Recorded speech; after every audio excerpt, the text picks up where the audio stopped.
Bonjour à tous, c'est Delta, et bienvenue dans mon émission Delta Plane.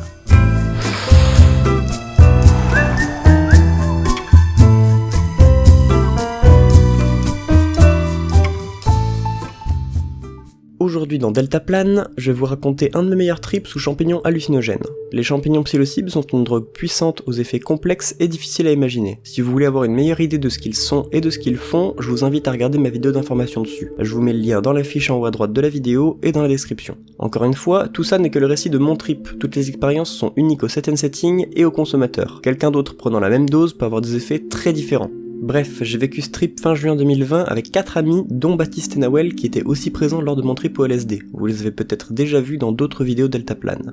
On a tous déjà de l'expérience avec le psychédélique comme le 2CB et le LSD, mais seuls Nawel et moi avons déjà essayé les champis. On avait des psilocybés QN6 de la variété McCanaille, qui est une variété réputée pour être particulièrement puissante. On avait aussi des plaquettes d'alprazolam, qui sont des benzodiazépines capables de servir de trip killer au cas où ça se passerait mal. On savait qu'on allait avoir un excellent set and setting, donc on décide de prendre 2 grammes chacun. On mâche bien les champis, on les avale et on commence à attendre dans le jardin. À peine quelques minutes plus tard, on sent déjà qu'il y a quelque chose. Les effets ne sont pas encore là, mais on sent la présence de la substance. On avait prévu de passer le trip en périphérie de la ville, donc on se met à marcher. Et plus on marche, plus on est joyeux. Plus on parle, plus nos idées vont vite et sont variées. Comme un léger boost d'humeur qui s'intensifie lentement. On commence à s'émerveiller pour des choses simples. On pouvait passer 30 à 40 secondes à fixer les maisons qu'on trouvait belles, ou regarder les haies parce qu'on les trouvait simplement bien taillées. Baptiste commence à avoir ses premières hallucinations, et comme c'est sa première fois au champi, il est étonné de voir à quel point elles sont à la fois semblables et complètement différentes de celles du LSD. Moi, je n'ai encore que très peu d'effets et aucune hallucination, j'ai même un peu d'appréhension et de stress, mais je sais que ça va aller. Après pas mal de marches, on arrive enfin sur le lieu du trip. Pour nous accueillir, une vue magnifique sur toute la ville, les forêts et les montagnes alentours, les falaises, un grand lac et un double arc-en-ciel par-dessus tout ça, c'était vraiment beau. Pour fêter ça, on roule et on fume 2 joints qu'on fait tourner entre nous.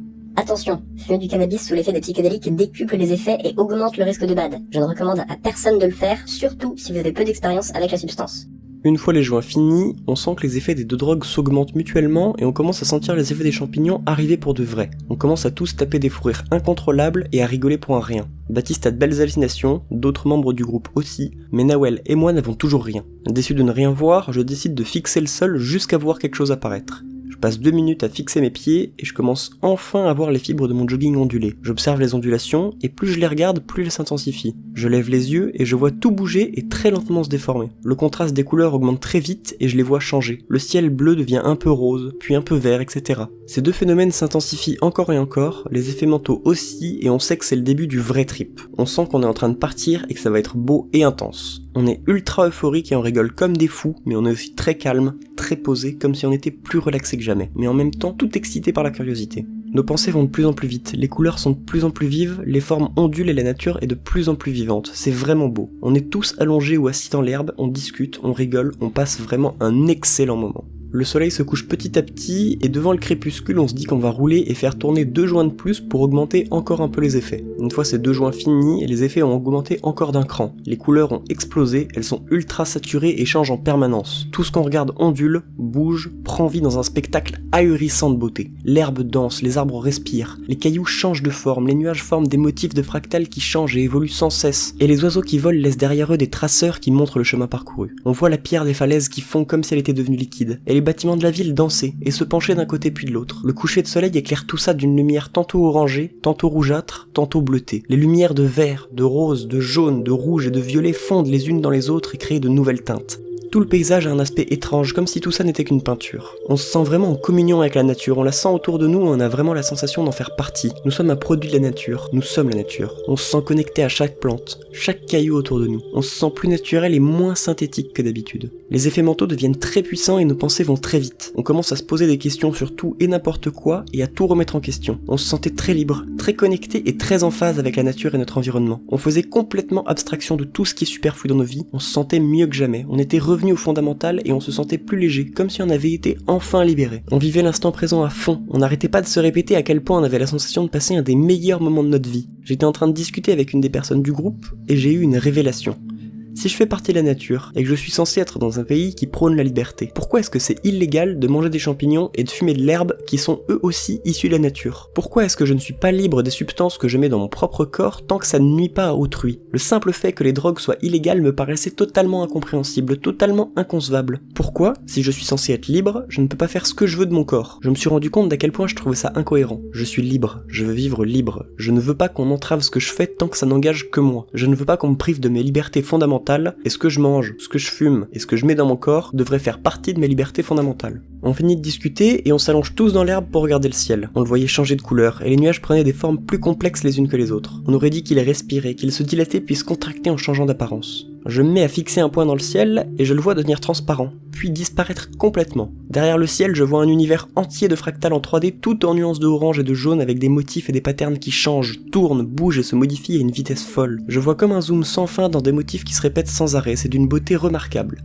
Je décide finalement de fermer les yeux, et là je vois apparaître des motifs d'une complexité inexplicable, des formes géométriques impossibles et des fractales en perpétuelle évolution. On aurait dit une sorte de tunnel électrique multicolore et plat à la fois, et il y avait de chaque côté du tunnel plusieurs pyramides qui tournaient sur elles-mêmes et qui avaient sur chaque face le logo Deltaplane. Ces pyramides avaient une base carrée, mais au lieu d'avoir 4 faces triangulaires, elles en avaient 6, ce qui est évidemment géométriquement impossible. Ces pyramides à 6 faces faisaient sens sur le moment, et j'arrivais parfaitement à concevoir un carré à 6 côtés et avec 6 angles droits pour créer cette pyramide Deltaplane à 6 faces, mais je me suis rendu compte plus tard que ça n'était absolument pas physiquement possible, ou du moins pas en 3 dimensions. Est-ce que sur le moment j'ai été capable de concevoir et comprendre de façon logique un objet quadridimensionnel ou une géométrie non euclidienne? Je ne sais pas, mais c'est l'hypothèse qui expliquerait au mieux ce que j'ai vu. Pour ceux qui ne savent pas ce que sont les géométries non euclidiennes et les objets de dimension supérieure, ce sont des concepts mathématiques et géométriques assez complexes, mais qui rendent possible et mathématiquement correct ce genre de formes géométriques inconcevables. Je voyais donc cet univers entier de fractales et de formes impossibles constamment en train d'évoluer et de se transformer, principalement en nuances de vert mais avec des pointes de orange, de bleu, et aussi une multitude d'autres couleurs mais plus rares. Cette couleur verte brillante qui baignait de lumière, tout cet univers changeait subtilement de teinte et avait un air quasiment électrique, comme une sorte de courant électrique fluide et naturel, une lumière liquide qui s'écoule dans tous les recoins de cet espace aussi beau qu'incompréhensible. Nawel commence à me parler, et par réflexe j'ouvre les yeux, ce qui me projette à nouveau dans la réalité. Ce retour rapide à la réalité m'a perturbé quelques secondes, mais j'ai vite repris mes esprits et j'ai remarqué à quel point j'avais l'esprit clair. J'entendais bien mieux mes pensées et tout semblait beau, logique et acceptable. Je me sentais mieux que jamais et j'arrivais à contrôler mon propre esprit avec bien plus de facilité qu'auparavant. Et là, je me suis posé la question. Si les champis peuvent me faire me sentir aussi bien pendant ce trip, à quel point est-ce qu'ils pourraient me faire sentir mal en cas de bad? Au moment où le mot bad a traversé mon esprit, mon interprétation de mes hallucinations a complètement changé. Le ciel bleu-orangé a pris une teinte rouge vif et les lumières de la ville qui étaient douces et apaisantes sont devenues terrifiantes et agressives. Toutes ces choses que je voyais et trouvais magnifiques et calmes sont instantanément devenues dangereuses, méchantes comme si elles me voulaient du mal. Tous les effets positifs des champis étaient en train de s'inverser et de me montrer leur côté effrayant. Je commençais à me sentir angoissé, observé et menacé et j'ai vite compris que je devais pas m'attarder là-dessus. Les effets agréables étaient devenus désagréables et j'avais envie de revenir dans un bon trip. Je me suis simplement dit « Tout ça c'est dans ta tête. Ces lumières et ces couleurs ne peuvent rien faire. Tout dépend de l'interprétation que tu en as. Pense que ces lumières sont positives et agréables et elles le redeviendront. » C'est donc ce que j'ai fait et très vite je suis revenu dans un trip euphorique et super agréable. Je venais de prendre conscience du pouvoir de ma propre interprétation sur ma perception. J'ai compris que les deux étaient intimement liés et qu'elles influent l'un sur l'autre bien plus qu'on est capable de l'imaginer. J'étais parfaitement conscient de toutes mes perceptions sensorielles et de l'interprétation que j'en avais. J'étais devenu parfaitement conscient et lucide sur toutes les sensations que je ressentais. Le vent sur mon visage, les vêtements sur ma peau, ma vue, tout faisait enfin sens et je ressentais ça bien plus intensément que d'habitude, comme si j'étais devenu hypersensible. Tout était beau et simple, tout était parfait. Tout était logique, je me sentais plus apaisé que jamais, conscient que j'étais en train de passer un des plus beaux moments de ma vie jusqu'ici. Je n'avais jamais été aussi heureux d'être en vie, jamais je ne m'étais rendu compte de la chance que j'avais d'être conscient et d'exister. J'étais le fruit de la nature qui observe la nature, l'univers qui se regarde lui-même. Le temps passe encore un peu et on décide de partir de l'endroit où on était et de se balader. On commence à rebrousser chemin et à repartir dans la direction dans laquelle on était venu. En marchant, j'observe le sol et Baptiste m'arrête et me dit « Arrête, tu le vois toi aussi sur le sol ?» Tout le groupe s'arrête de marcher et on commence à observer l'herbe et les cailloux sous nos pieds. On voyait des motifs triangulaires apparaître partout, comme des textures qui se répètent dans un jeu vidéo. Le sol était composé de plein de triangles de formes et de tailles différentes qui composaient sa surface.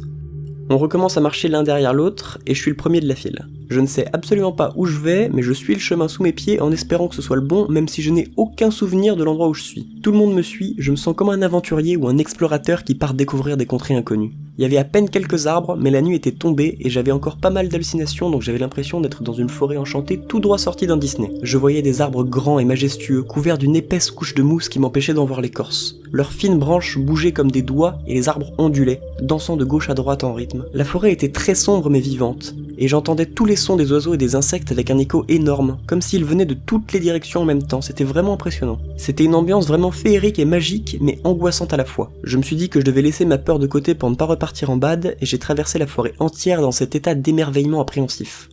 On arrive sur une route en cailloux avec une haie de chaque côté. Quand je regardais la haie quelques mètres devant moi, je voyais des personnes et des animaux apparaître dans les feuillages. Ces personnes étaient souvent très détaillées et semblaient tendre la main vers moi. Mais quand j'avançais et que je me trouvais face à la haie, là où je voyais quelqu'un, je ne voyais plus que des feuilles comme d'habitude. Une multitude de personnages aux émotions variées apparaissaient dans les haies quelques mètres devant moi et disparaissaient quand j'atteignais leur niveau. Vous savez quand vous regardez un objet et pensez y reconnaître un visage humain avec 2 yeux et une bouche. C'était la même chose, mais en incroyablement poussé et en beaucoup plus détaillé. Au bout d'un moment à avancer sur le chemin en cailloux et à regarder la haie, je m'aperçois qu'il y a de plus en plus de flaques d'eau au sol. On avance encore un peu, et le sol est devenu complètement liquide, comme si les cailloux avaient fondu mais gardé leur couleur et qu'il y avait 1 cm d'eau partout. En touchant avec la main, c'était mouillé comme un liquide, mais dur comme un solide. On n'arrivait vraiment pas à savoir s'il y avait de l'eau ou si c'était des hallucinations. En marchant encore un peu, on arrive sur un terrain de foot. On avait l'impression que le terrain était énorme, j'avais la sensation de n'avoir jamais été dans un endroit aussi vaste. Un sol en herbe plat quasiment à perte de vue et des cages au bout qui semblaient minuscules. Le gazon au sol semblait particulièrement dense et mousseux. J'avais la sensation de marcher sur des éponges très molles, mais aussi qu'elles collaient à mes semelles comme des chewing-gums. Le sol était devenu mou, collant et spongieux, et c'était super marrant, donc on a commencé à tous faire des roulades et à s'allonger dans l'herbe, c'était super confortable. On finit par repartir, on continue de marcher et les effets ne font que diminuer à partir d'ici, ce qui rend le reste du trip beaucoup moins intéressant à raconter. Cependant, si vous avez des questions supplémentaires sur le trip, que vous voulez me joindre personnellement ou que vous avez des questions à poser sur les drogues à la communauté Deltaplane, n'hésitez pas à venir sur le serveur Discord de l'émission, je vous mets le lien pour le rejoindre dans la description. Je me dois de le répéter, cette vidéo n'a absolument pas pour objectif de vous inciter à prendre des champignons hallucinogènes ou à fumer du cannabis. Ces plantes sont illégales et potentiellement dangereuses. C'est de votre responsabilité de respecter la loi et de ne pas vous mettre en danger. Si vous décidez de consommer, je ne pourrai en aucun cas être tenu responsable. Dans tous les cas, merci d'avoir suivi la vidéo, n'hésitez pas à laisser un pouce bleu et un commentaire si ça vous a plu, et abonnez-vous pour ne pas rater les prochaines vidéos. Trip safe!